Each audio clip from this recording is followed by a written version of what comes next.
This is the Bizgnus Podcast, one-on-one conversations with experts in business and personal development.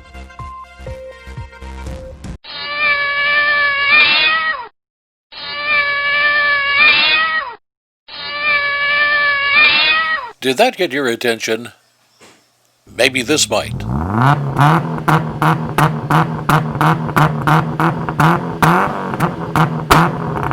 Now, if this were your marketing message to hold attention,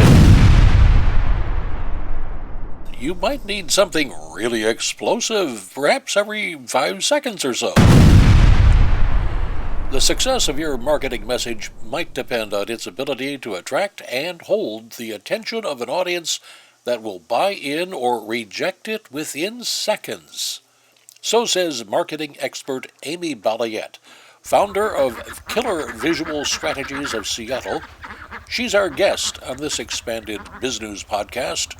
Now, we cannot promise you kittens, race cars, or explosions every 5 seconds, but we can pretty much guarantee you some penetrating insights. Let's set the table, if we can, Amy, by telling our listeners and viewers a little bit about yourself. How did you get from a small town in Kentucky to where you are today? A small town in Ohio, actually. So I grew up outside of Cleveland, Ohio, and moved across the country to Seattle, Washington in 2004, just 2 weeks after I graduated college. I was ready to go somewhere else and to kind of experience a new city. But I also really love Cleveland fall, and Seattle's weather is basically Cleveland fall year round. So the weather was perfect, and the city's just ridiculously beautiful. But I went to film school and really focused on visual storytelling as a big part of what I wanted to do in life. And then I minored in marketing. And over the course of my 20s, I kind of did a bunch of different types of jobs and careers, really kind of figuring out what I wanted to do. But eventually I found out that, the combination of marketing and visual storytelling is visual communication. And so I accidentally started my agency. It wasn't an intentional, business model. It was really just a way to kind of help me bring money into a different business I was trying to run, and pivoted into Killer after a few months because Killer was clearly, it was taking off. And it took me a long time to realize that it was taking off because it's where I was really passionate. It's what I really wanted to be doing and what I really enjoyed doing. Whereas the other business model was really just kind of a focus on trying to get rich quick, honestly. It just wasn't the right business model at all. Even the name of it, we called it 7-figure project. So clearly we had a goal of making $1 million. We should have said 8-figure project or something like that. We should have set the bar higher. Well, if 7-figure project might have turned off a few would-be customers that, oh my gosh, I don't think I can afford that. Right? So true. Now, when it comes to visual communications, an awful lot of small business people think, well, we've got a logo and we can put some pictures on the website. Is that about all they have to do? Not even close. The fact of the matter is today's audiences demand visual content to learn about your company. They don't want to read about your company. They don't want to get on the phone and talk to you about your company. They want to watch a video to learn about your company. They want to look at infographics to learn about your company, or a visually rich ebook. They don't want to have kind of the traditional means of connecting with a B2C company. And it's true in the B2B world as well. It's not just B2C. But the fact is 91% of audiences today prefer visual content as their primary, secondary, and tertiary form of information delivery. How do you know that, and why? I know that through the fact that we do a heck of a lot of research on this. That is a statistic that comes directly from the Demand Gen report, and it also comes from a study that HubSpot did as well. Now, the reason is just because of our brain science, honestly. We are inundated with information all around us. We have the ability to make our own facts, as we know, to really kind of live in our own echo chambers. And the things that cut through the noise are really what grabs our attention. Well, visual information gets to the brain 60,000 times faster than any other form of communication that exists. It's what grabs our attention. The reason it grabs our attention is because it's the path of least resistance. That entire phrase, path of least resistance, comes from brain science. It's the concept that our brain is made up of neural pathways. Some neural pathways are really short. Some are really long highways that kind of, go back and forth and wind around. And our brain will always subconsciously prefer to use the easiest, quickest neural pathway to take information in. Well, that's visual information. The majority of the cerebral cortex is made to actually take in, digest, and store visual information. And any audible or text-based information we take in, we actually translate it into visuals just to store it in our brains. So visual content breaks through the noise. It breaks out the middleman of text and audible information and really helps people digest content. It sounds like we're going to move into a comic book based world, and Shakespeare and Hawthorne, etc., will have no place unless they can draw some stick figures. So luckily, this doesn't mean that the written word is dead. I mean, I just wrote a book that was 40,000 words. So the written book is not dead. The written word is not dead, pardon me. The thing is we've spent so many years saying don't judge a book by its cover. And really what we have to do is recognize the fact that we judge everything by visual content, by the cover. We won't open a book unless the cover engages us. We won't buy a book on Amazon unless we see a thumbnail that really interests us, and then we click in, then we maybe click through some pages of the book. But all in all, we're not just going to go right to reading text. You now need to take some extra steps to get people into that book. So if your business is a book, you need to take all of these extra steps to provide all of these different book covers that force people to crack open the book of your business and to really dive in and read. But the first few points of connection, that primary, secondary, and tertiary point of communication, those need to be really highly visual in nature. And another stat that's really important to know is 94% of first impressions are based on design. So you can't just deliver visual content and say, I'm done. It has to be high quality, well-designed visual content to truly succeed. Well, there goes the thoughts of doing the company story on an iPhone with a blurry camera. One thing we need to touch on, because I'm sure somebody who's watching this might have noticed that thing over your right shoulder. That's a book. Tell us Yep. about it. So this is my first book. I basically took all of the lessons that I have learned over the past 10 years of running visual strategy for the Fortune 500 and compiled it all into a book to make sure that anybody who wants to learn how to do this is empowered to do so. So the book is written for marketers, it's written for brand communicators, it's written for small business owners, and it's written for designers. But it speaks a common language so that regardless of your industry, regardless of your level of expertise, it's very easy to digest and understand. It takes the complex process of visual communication. It explains the science and the brain science behind it, along with a lot of studies that really help to pull that forward. But then it dives into the how in 8 very easy to follow rules and steps with exercises that you can do to make sure that you're grasping it. It's really meant to be a way to make this extremely easy.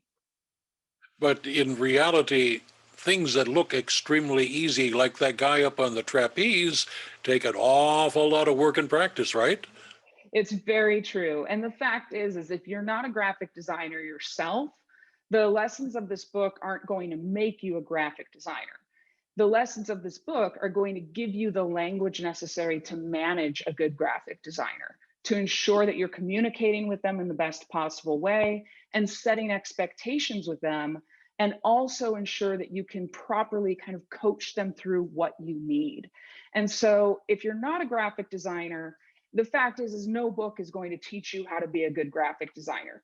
Being a good graphic designer takes time, it takes practice, and for a lot of graphic designers, it takes innate skill.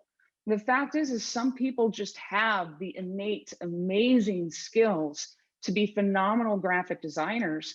And one of the first lines of my book is, I am not a graphic designer. I'm a visual strategist. My background, like I said, is in film. It's in marketing. It's not in graphic design. I've held graphic design jobs, but I don't actually picture myself as somebody who's good at graphic design. I'm a good creative director. I know how to speak to graphic designers and get the best work out of them. And I know how to guide them to ensure that they're following the best practices of visual communication. But I use the tools and tactics in this book all the time to lead my own design team. When it comes to the book, many of our people are now listening to this on a podcast, and they didn't see what was over your shoulder. You'd better tell them what it is and where they can get it. Very good point. The book is called Killer Visual Strategies, named after my agency, actually, also called Killer Visual Strategies. The book is widely available on Amazon. We don't have it in any physical bookstores during COVID right now. So Amazon, Book Hub, basically wherever books are sold online, you can get the book. I highly suggest Amazon, actually, because that's where you're going to get the best price. We have it on a sale right now on Amazon, so it's under list price right now. And I highly suggest getting the physical copy of the book. It's really meant to be something you can consistently reference as you work. Hey, here's something that you may or may not have the expertise on, and that is the attention span of humans. It seems to be getting shorter and shorter and shorter. You're looking at 10-second commercials, and there was an attempt on the internet to have 7-second visuals. What on earth can you possibly tell other than, look out, it's coming at your head in 7 seconds? So that's the idea of visual communication. If you think about kind of the purest form of visual communication, it's what you see on billboards. Billboards have 6 seconds to tell you about a product or a service, to explain the value of a product or a service, and to really get your attention and help you remember that going forward. And so if it can happen in a billboard, it can happen everywhere else. And that's really the concept. It's about ensuring that you're leading with the right visual cues to connect with somebody at the subconscious level so that they'll retain that information and make a decision later. Now, I can talk to you about attention spans as well. There's a lot of studies around attention spans. The fact of the matter is the most popular study out there says that attention spans are 8 seconds long. But in reality, that study has been debunked time and time again. It was a study of less than 200 people, and that really doesn't make a sample audience of, the globe. But there are dozens of studies, eye tracking studies and click rate studies through major social networks, through Google and things like that. They all have a pretty decent consensus that the average attention span is about 5 seconds in length. And that means somebody will spend 5 seconds looking at what's in front of them to decide if they want to click through and dive deeper. It's almost like you're in the military and you're making a 5-second decision or less on whether to shoot that shadow. Yes, very true. Quick question. How did you come upon the name Killer for your agency? Immediately it brings to mind the body with the chalk outline. It's funny because as you say that, my publisher wanted to call the book Killer Visuals, and I had to explain why that wouldn't work out well, that people would think it was a book that was just filled with murder photos, basically. So the name, this kind of plays into the fact that the agency was a little accidental. The name was an idea that my old business partner came up with. He originally came up with killer infographics. And we had a completely different idea for what killer infographics would be. We weren't planning to start an agency. We would have actually come up with a more, I hate to say it this way, but pretentious name if we wanted to start an agency, because it definitely makes you seem more valuable when you have a name that doesn't necessarily have a specific niche meaning like ours does. But really, it was originally intended to be a website that was a directory of infographics online where we critiqued those infographics. But what happened was people started to see our critiques and say, well, it sounds like you can do better, so why don't you design infographics for us? And that's how everything started snowballing from there. We renamed the company to Killer Visual Strategies in the middle of 2019, mainly because we've been doing more than infographics since 2012. But really, we wanted to keep the name Killer because that's what we're known as. That's our brand. Whatever comes after the word killer isn't necessarily our brand. People call us Killer. It's funny when we do work for Starbucks back when Howard Schultz was at the helm, he refused to call us Killer. He hated the name. So within Probably not Starbucks, good for a company that sells things that you drink. yes, exactly. So within Starbucks, they always called us KIG because we were called Killer Infographics at the time. So it was our kind of secret way of getting out there without offending. Now, you've said a couple of times you kind of eased into this. This business snuck up on you. Now, tell us what that was like, because occasionally we have interviewed people who have gone through the same metamorphosis, if you will, rather than starting out with a grand business plan, the Harvard Business School approach, etc. So what happened? So originally, we had a completely different business model. My old business partner came to me asking if I wanted to start a series of websites with him that would be lead generation websites. And after about 6 months of him asking me almost daily, I finally gave in and said yes. And so we first ventured out to start a slew of websites. I used my background in online marketing and web design, and I did all of the SEO and development of all of the sites. We had about 20 of them. That started in February of 2009. By June of 2010, the sites were making just enough money for us to quit our day jobs. And by that, I mean, we were making a whopping $4,000 a month, which living in Seattle, Washington is not enough to split between two people, especially when both of us were the ones kind of paying our mortgages and stuff like that. But we realized if we didn't go full time, we wouldn't ever be able to build it beyond that $4,000 a month.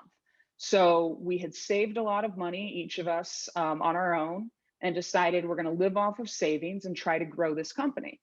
My very first step in my first 2 weeks, being full-time focused on ZippyCart, which was our website that was doing really well, I started creating infographics for the SEO value. It was June of 2010. I love to say you could slap the word infographic on any piece of garbage and it would succeed. And my first couple of infographics, which are shown in the book, are garbage. They're really bad. But it's how I learned. I learned from mistakes. So I made mistakes. I grew from those mistakes. I took criticisms from those mistakes and applied them to my next infographic. And by August, we had launched Killer Infographics, the directory website. And by the end of September, we had our first agency come to us saying, we want you to design infographics for us because you keep giving us negative critiques of our designs. So you must know what to do. So immediately, I kind of saw it as an opportunity and reached out to a number of freelance designers I knew that were looking for work at the time and said, hey, I can fill your plate with some work. Let's give this a try.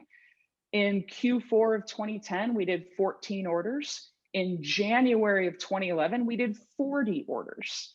And so it was kind of this pivot that just naturally happened over time. It was a little rough. It was definitely not the business direction my old business partner wanted to go. There's a reason why I kind of took it from there. But it was definitely something that for me kind of culminated in exactly what I wanted to do. And luckily I also had a great team that started coming on and helping us figure it out. But we were reactive for the first few years, incredibly reactive.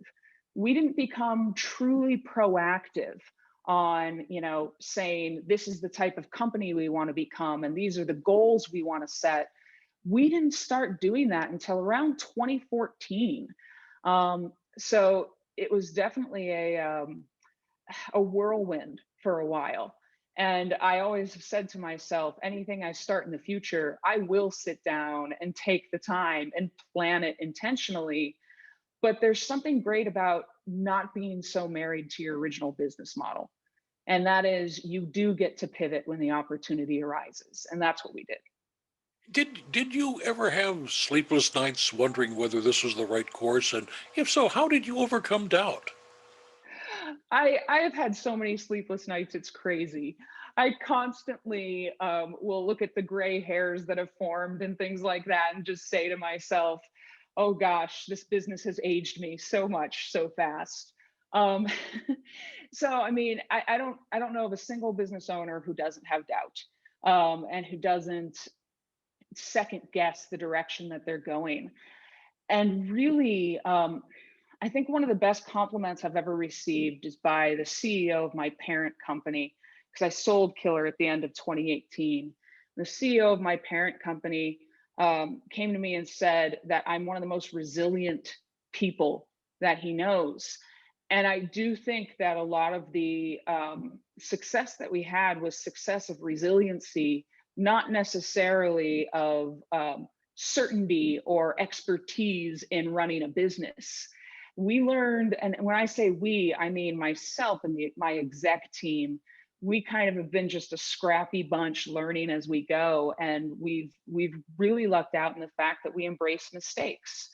And so while yes, I've had many times of doubt, I've always known that if I fall, I have people around me who will all help me come back up. We all pick each other back up, and we never berate each other for those mistakes. Those mistakes are an opportunity to learn to do it better the next time.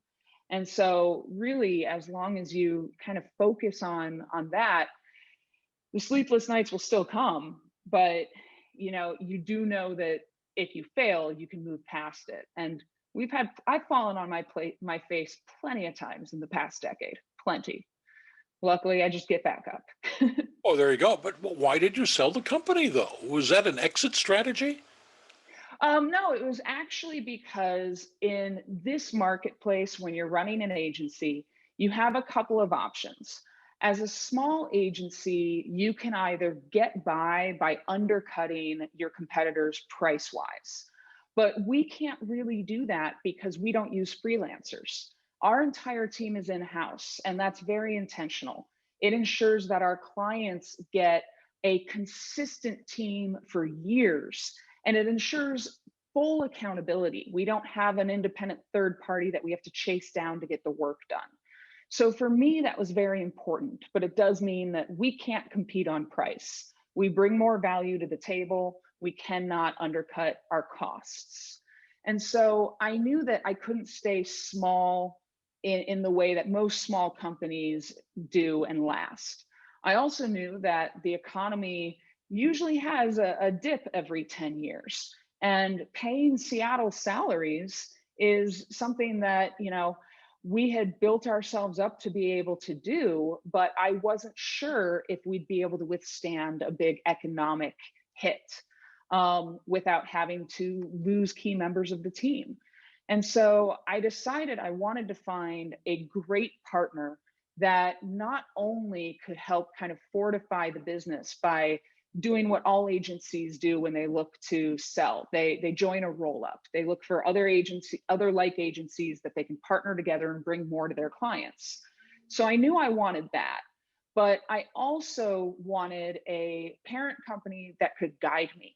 that could really help me grow as an entrepreneur and as a business leader. And I found it. I mean, I found such an amazing parent company. They see the vision. They work really hard to support everybody within the portfolio. And as a portfolio of companies, we are coming together as one company, one big agency called Material. We still have our independent groups, but our independent groups are really forming into single teams. It's an amazing thing. So we get to grow, we get to really secure the team's employment, which was really important to me, and get challenges that I don't think we ever could have done as a smaller company. I mean, we have so many great challenges and opportunities in front of us with some really great brands as a result. Where do you see your unit of that company in 5 years, and where do you see visual communications overall in that, take it 5 or even beyond that? So the unit of the company is the visual strategy unit. That company is just going to get stronger. We have so many different ways we get to support not just the entire agency as a whole by kind of being an in-house studio, but we have a list of Fortune 500 clients that we serve. We share a lot of clients across the group that we just, when we all came together, realized, oh, we have a lot of the same clients. So we're able to pull in each other's services and share and help more clients.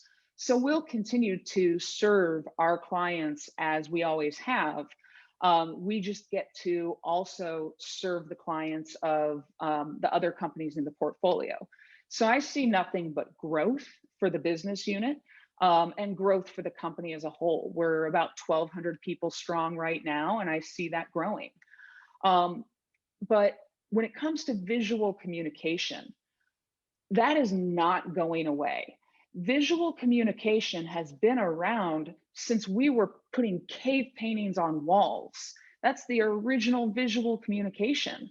It is very natural for us to communicate and speak visually as a species. And so I see visual communication becoming more and more ingrained in who we are and what we do, especially with augmented reality and virtual reality playing even larger roles in how we connect, especially after COVID. I think that we've all learned to be so much more virtual with one another that we've had to find ways to keep human connections through the digital realm. And visual communication is such a huge piece of that. So I don't see it going away. I see it becoming even more necessary today tomorrow than it is today. Now, you've been very generous with your thoughts and observations. What would you like to talk about that we haven't been bright enough to ask you? That's a good question. I think that it's always good to kind of give a bit more explanation on why visual communication is so important. I've touched on the brain science just a little bit, but I think one of the best ways to consider why visual communication is such a major part of today, and in my opinion, a necessity for any content marketer 2021 and beyond, is because we are all now content creators. This podcast is a perfect example. Utilizing a tool like Zoom and some good backgrounds, we're creating a video right here, right now, without having to do too much heavy lifting. And this is, I realize there's heavy lifting in post. But ultimately, every one of us has content creation tools in our pockets now. And Pinterest and pardon me, not Pinterest, Instagram and Snapchat, TikTok, these have all made video editing, photoshopping and editing so much easier. It's all at our fingertips. As a result, our expectations for what brands present to us are much higher. And it's because if we can do it ourselves, we expect a brand, and by brand, I mean Global 2000, a brand that is well known, that has a lot of money. We expect a brand to step up and meet us at least at our level, if not much better. And honestly, anything else comes across as lazy. So if there's some tips I can give your listeners, one of the biggest tips out there, do not use stock photography. Stock photography, it might connect with audiences, I'd say Gen X and above, kind of, but ultimately millennials and Gen Z especially abhor stock photography. And it's because they're all professional photographers. I'm a millennial, so I can say it. We all consider ourselves professional photographers because we have Instagram filters that allow it. And it's not true. We don't necessarily have that kind of an ego, but we can recognize a candid photo versus a stock photo so easily. And because of that, if we see stock photos as the main way of trying to get our attention, we kind of turn away from it because it just seems like a lazy approach to get our attention when there are plenty of other brands out there that are trying to earn that attention. And I think that's important to note. Millennials and Gen Z, we know that we are feeding the world with data about what we want. And as a result, there is an expectation that you're going to use that data to really earn our time as your audience, as opposed to taking advantage of it. You've been watching the Bizgnus podcast. We welcome your input. Send your email to editor@bizgnus.com. Thanks for watching.